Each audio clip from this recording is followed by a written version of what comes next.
everybody, it's MiaMor 733 and this is Do the Work 6 to 7.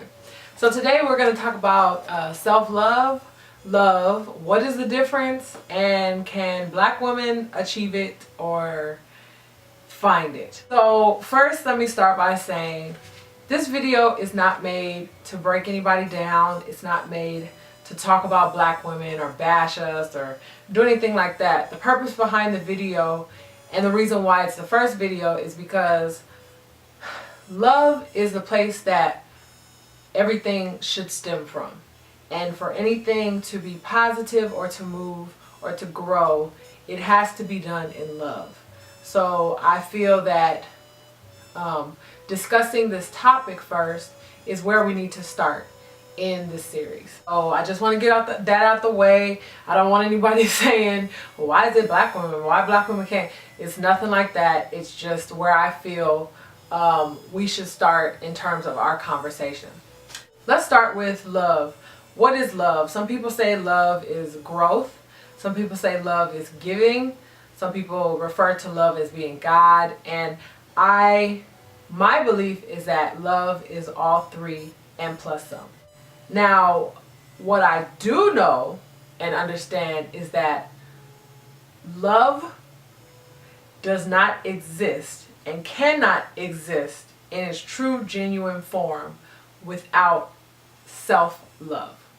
So you have self-love and you have love. And self-love has to exist first, and then love for others, love for anything else comes after that.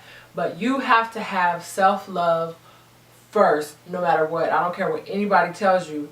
That's from experience. That's from me feeling it, knowing the opposite, trying to do the opposite, having so-called love, and then me trying to fill myself with that love. I know what that looks like. I know what it feels like, and that's not it, and that's not the way it should be done. A lot of us sometimes have not had the proper demonstration of this philosophy in terms of someone having full self-love for themselves and then giving out of that love to someone else.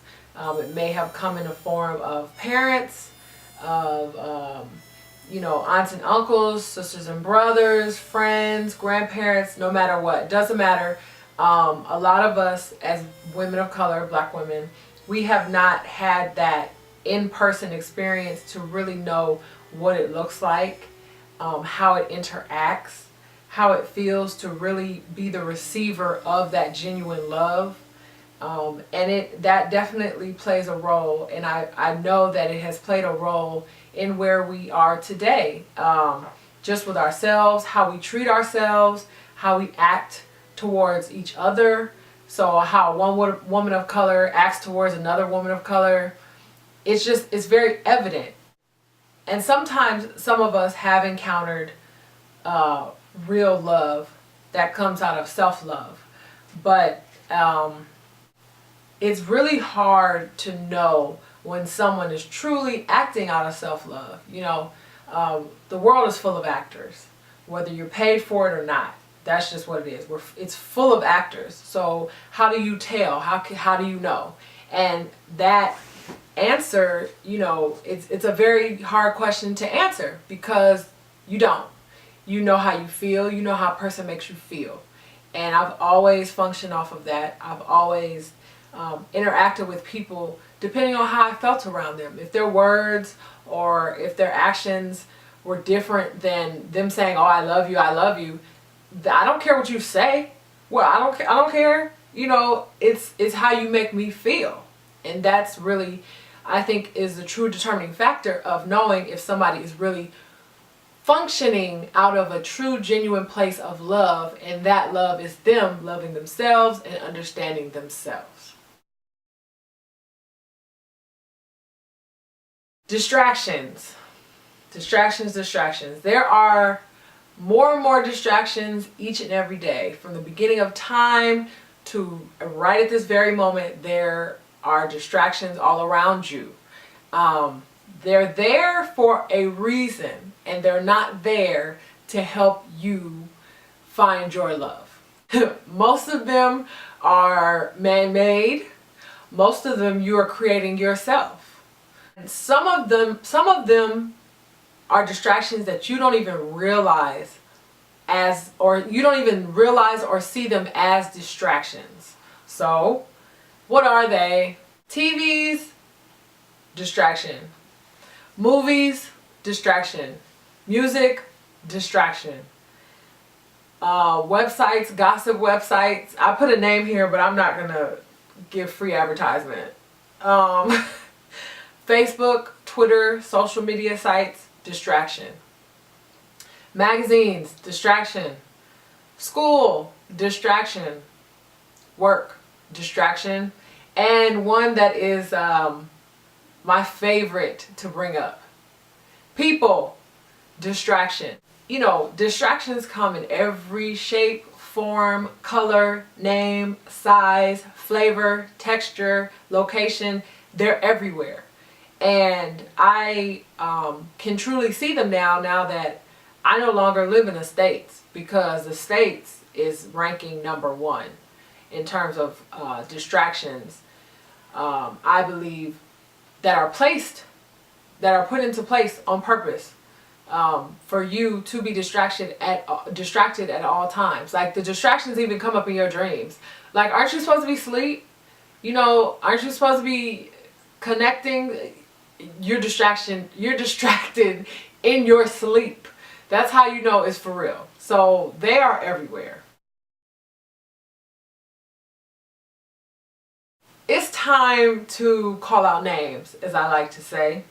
And some of these I know the YouTube community is very familiar with, because, you know, and I'm not on here pointing fingers, because when I point one, 3 come back to me. So I've done it.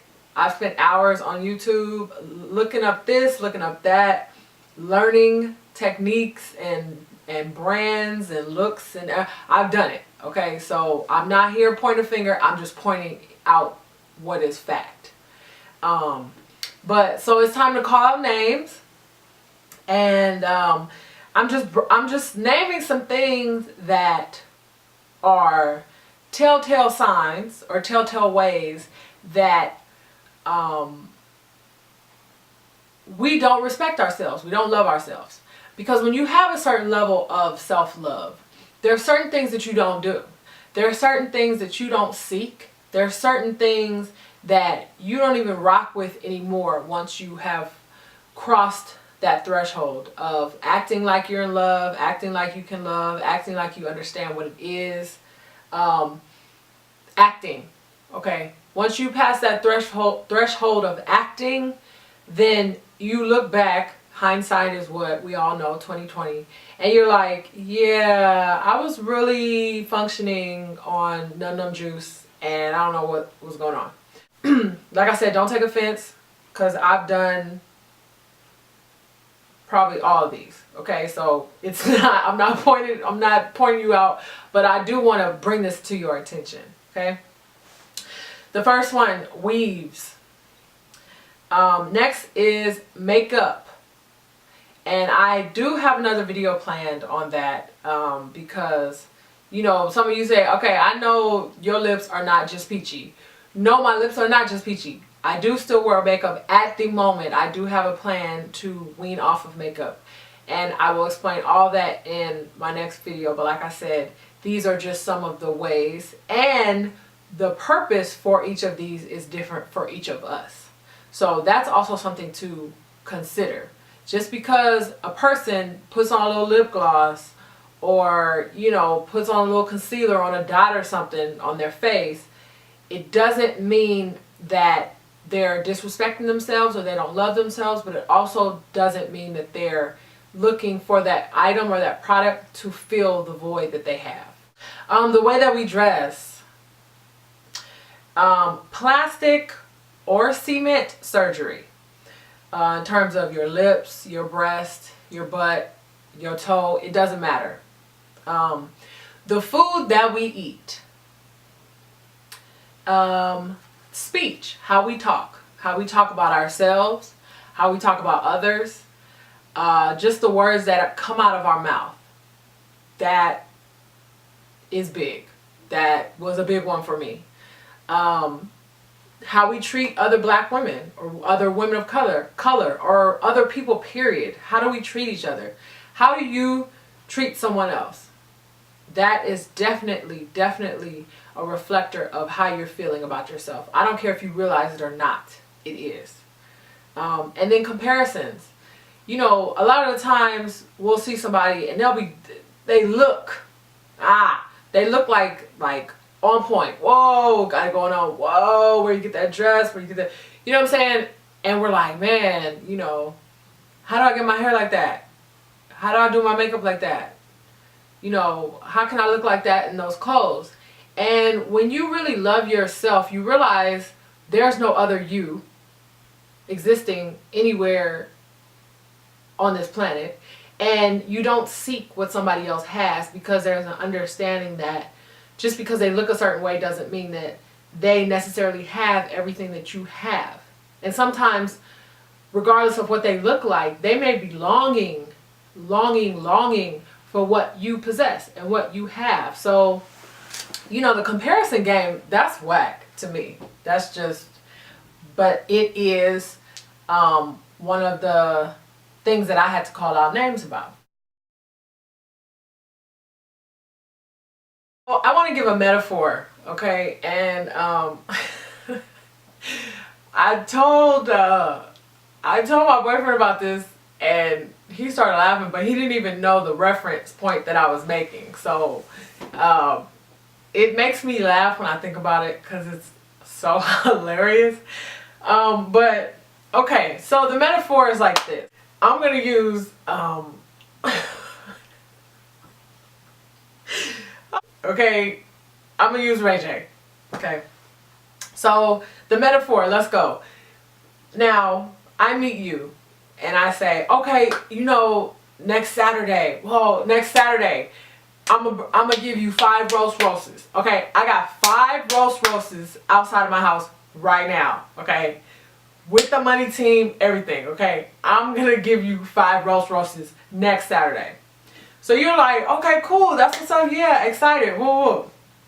You sweep your driveway, you sweep in front of your house, whatever, because you're ready for you want the 5 roasts outside of your house with the money team, right? Okay.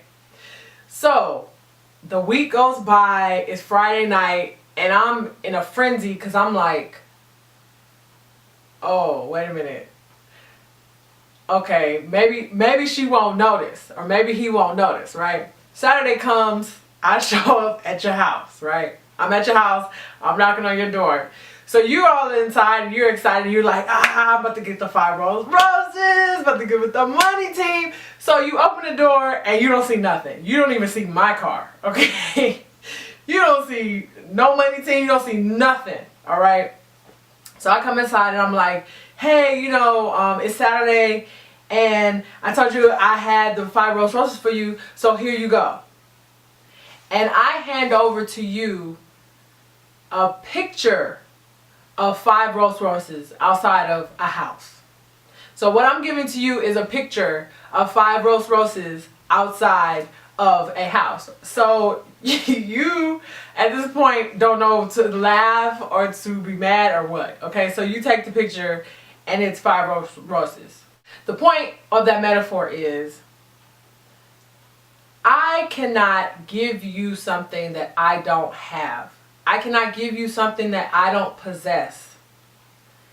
I can give you a picture of 5 Rolls Royces, but I am only giving you an image of what I believe it to look like.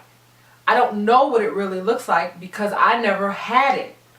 I've never had that outside of my house. I don't possess that. I don't know what it feels like. So I cannot give that to you. I can't give you tangible 5 Rolls Royces for you to be able to get inside and feel it and be engaged with it. I can only give you an image of what I believe it looks like. That is the same as me giving love that comes from my self-love. I don't know what that looks like.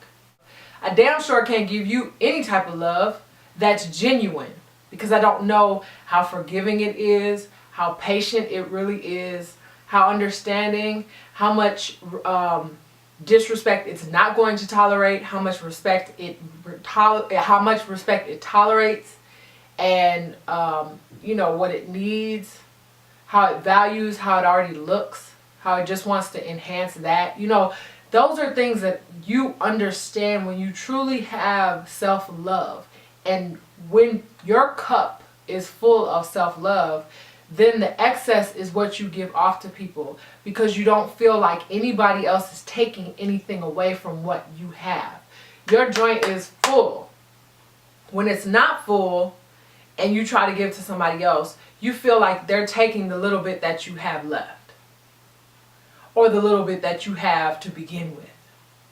There are different events that we go through. There are different things that people have told us throughout our lives that have worked in conjunction with some insecurities we may have had or whatever, and have beaten us down in a way.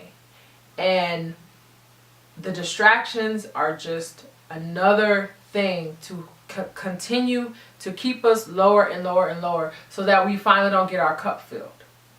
So, you know, it's very, very important to find a way to detach from all these distractions. If you don't have anything but half a day on Saturday or half a day on Sunday to just be with yourself, and I would recommend like going to a park. You know, when I used to live in LA, when I wanted to get away from madness and craziness, I would go to my great-grandmother's grave. That was just a place of solitude for me. People was like, okay, why you got grass on your pants? Oh, I just left the cemetery. You know, but it's not about anybody else. It doesn't matter what they think about where your place of solitude is. It could be in a basement. It could be in an attic. Wherever you need to go. And you need to just sit with yourself. And you need to take a notebook and a pen and just start writing. And just have a moment of freedom and getting into yourself without any distractions. Without worrying about how you look or people being around you or what they're going to say or what they're going to think. Because it's really not about anybody else. Because when they're gone and you lay down at night by yourself, the only person you're with is yourself. And the only thoughts that you hear are yours. So you need to make sure that those are on point and are correct. So some of you may say, why are there no lectures, and this is not a lecture, why are there no references to men? Why aren't you talking to men? Why is it only women? Why are you bashing on women? I'm not talking to men because I'm not a man. I don't understand fully how a man internalizes things and how to get across to a man from a man's point of view. That's not my place. That's not my role, and that's not my goal. My belief is that if I can help a woman to look at herself and find her love for herself, then I can touch as many men as I want to. Because in all honesty, women have the power to shape and form how our society functions. And while I understand that it is a male's role to be the leader and to protect and provide, I get it. But there are certain things and in certain ways that women have power and are more powerful, I should say. Where we have gotten lost with that is how we do it. And, you know, those lessons have not been taught down to us and have been purposely distorted in our communities and amongst ourselves. And we no longer teach each other how to keep everything in check in terms of family, because our family is being broken up minute by minute, second by second. I'm speaking to women because I've experienced a lot of what I've experienced in this life as a woman. So who else am I supposed to talk to? And I really want to talk to those who I know are powerful enough, are strong enough, can multitask enough to be able to start the shift. I'm all about practical. I don't want to hear that unless you could tell me steps. I write down everything. That's just how I flow. I like to make it practical and plain so I know how to do it. So, you know, like I said, take time out for yourself, even if it's half a day. Find your space and find where you are mentally, okay? And this is why the series is called Do the Work, because this is work. It is going to be hard work.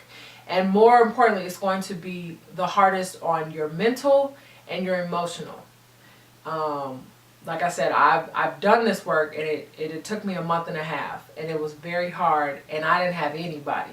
Like, I am in the middle of freaking South Korea on the 17th floor by the EC. Like, I have no distractions besides YouTube. Okay. But you know, it's going to require a lot of work, and you have to be honest with yourself. You don't have to tell me nothing. You don't have to tell your friends nothing. You don't have to tell your subscribers nothing. This is for you. This is to help you. Okay? So, these are just some questions that I thought of that might help you on your way, and might help you to get thinking about what you may need to start focusing on and putting your attention to. So the first is, where are you conflicted with yourself? Where are you conflicted with yourself? Where does what you feel something, even though somebody has told you otherwise, you feel something, and how does that differ with what somebody else has told you, either about yourself or about the topic? And that is where the conflict comes from. Because if you were living your truth, you would have no conflict. What have you been told in your life about you, how you function, what you believe, how you look? What have you been told negatively about yourself that eats at you, if not every day, it pops up? So you might have a thought about yourself that was ignited by somebody else, and it may not be evident in your mind every single day. It probably is, because it probably comes out in how you act every day, or what you say, or how you treat yourself or others every day. But it's in the back of your head. Okay? Sometimes when you're by yourself, and you may have times where you don't even want to be by yourself because you can't confront yourself. But what have you been told about you that has harmed you? And you have, like I said, this is going to be hard work, but you have to be honest with yourself. And what lies have you been telling yourself to help you just get by? So in other words, have you been forcing yourself to believe something about yourself that might not necessarily be true to who you are at the core, but it helps with everyday life? If there's anything like that, you need to sit and write it down. You don't even have to speak it if you're not ready to do that, but at least writing it down takes it out of you. That's the first step. It takes it out of you, and it helps you to remove it. It helps you to deal with it. It helps you to confront it. And so these are just very, very small yet monumental baby steps towards you finding your self-love for yourself. To anyone out there who comes across this, if you have any questions, please inbox me on YouTube, or you can leave comments. If you know somebody who you feel has been struggling or trying to find something, or just hasn't quite been themselves, feel free to share any of this information, or anything that has helped you to connect dots or have understanding. Anything, it's out here to share. You can share the video. Hope that this has sparked something in someone that will help them to begin their journey and start to do their work, because where you come out at on the other end is somewhere that is so beautiful and it's so fulfilling that you really feel like you don't need anything else. And you are enough, pretty much.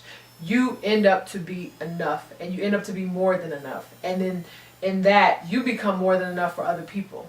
So I wish much success to all of you.